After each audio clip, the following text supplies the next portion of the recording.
अस्सलाम वालेकुम students. LG के डिफरेंट ग्रुप्स पढ़ रहे हैं। तो एलजी के अंदर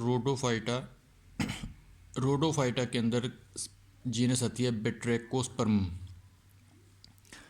बेट्रैकोस्पर्मम की क्लासिफिकेशन की बात की जाए तो division rhodophyta, class rhodophyceae, order nemaliales, family batrachospermaceae and genus है बेट्रैकोस्पर्मम। जनरल कैरेक्टर्स की बात की जाए तो सबसे पहले आती है अकरेंस कि ये कहाँ कहाँ पे पाए जाते हैं। तो ये फ्रेश वाटर एलजी है mostly, cool and clear water के अंदर ज़्यादातर पाई जाती है, और रनिंग स्ट्रीम जो स्लो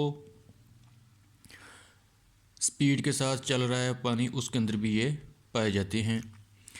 तो जो स्पीशीज़ डीप वाटर यानी पानी के अंदर गहराई में पाई जाती हैं उनका कलर डार्क वायलेट या रेडिश होता है, और जो ज़रा शैलो वाटर में कम गहराई वाले पानी में पाई जाती हैं उनका कलर ओलाइव ग्रीन इस तरह का होता है।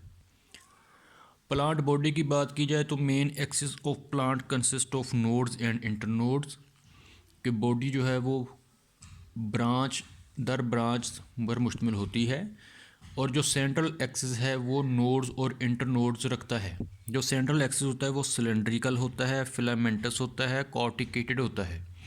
सिलेंड्रिकल लंबाई के रुख और गोल मटोल, फिलामेंट्स की तरह जैसे रेशे धागे होते हैं। कॉर्टिकेटेड के plant body has cortex, plant body के अंदर कॉर्टिकल टिश्यूज़ मौजूद होते हैं। इंटरनोड्स और नोड्स पर मुश्तमिल होते हैं। नोड्स जो है वो उसके साथ लगते हैं बेसल सेल, यानी नोड से आगाज़ होता है दो किस्म की ब्रांचेस का जो कि मेन एक्सिस से निकलती हैं, branches of limited growth and branches of unlimited growth. Main axis है,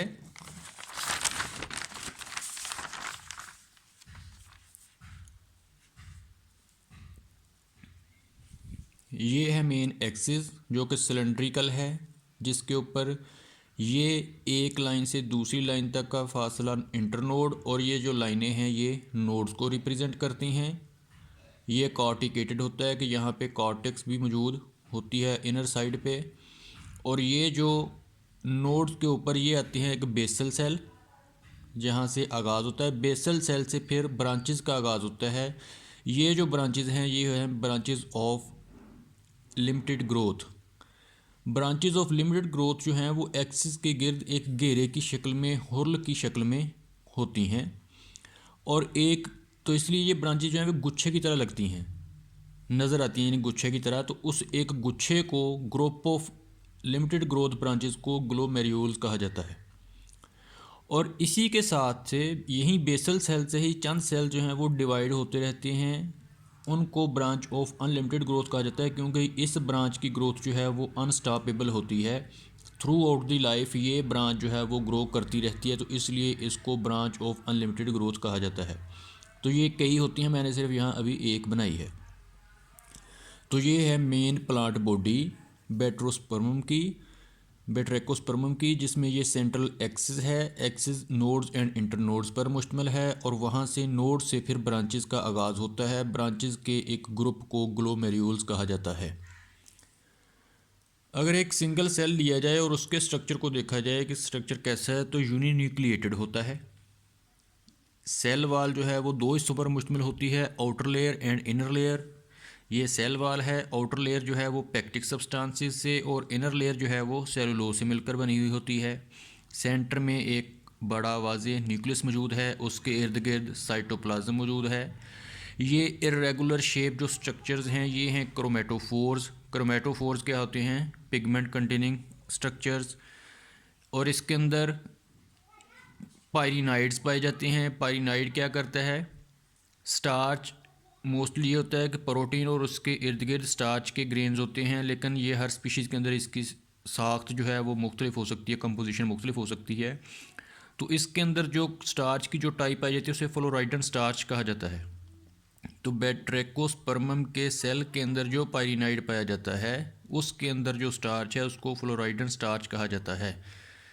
और इसके अंदर क्लोरोप्लास्ट पाए जाते हैं। क्लोरोप्लास्ट के अंदर मुख्तलिफ पिगमेंट्स पाए जाते हैं, जिनमें इंपॉर्टेंट जो है वो फाइकोसायानिन, फाइकोएरिथ्रिन। फाइकोसायानिन जो है वो ब्लू पिगमेंट है। फाइकोरिथ्रीन जो है वो रेड पिगमेंट है, chlorophyll A and chlorophyll B, carotene and xanthophyll. तो पिगमेंट का एक ग्रुप पाया जाता है इस एलगी के अंदर।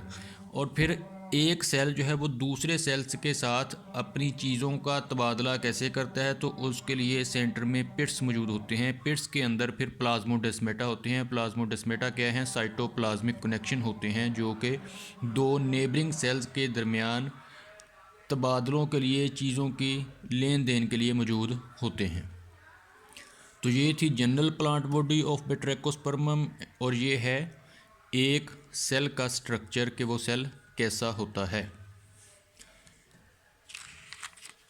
फिर है ग्रोथ ऑफ बैट्रेकोस्पर्मम कि ग्रोथ कैसे होती है। तो ये है एक प्लांट बॉडी जिसमें ये नोड्स, ये इनके दरमियान, नोड्स के दरमियानी फासला इंटरनोड्स, और नोड से फिर निकलती हैं ये ब्रांचेस ऑफ लिमिटेड ग्रोथ, और यहीं से भी निकलती हैं ब्रांचेस ऑफ अनलिमिटेड ग्रोथ। तो ग्रोथ को हम 3 या 4 हेडिंग्स में स्टडी कर सकते हैं। सबसे पहले ग्रोथ ऑफ लिमिटेड ब्रांचेस। तो apical cell divide transversely and produce 4 cells, ये एपिक्स है इसकी।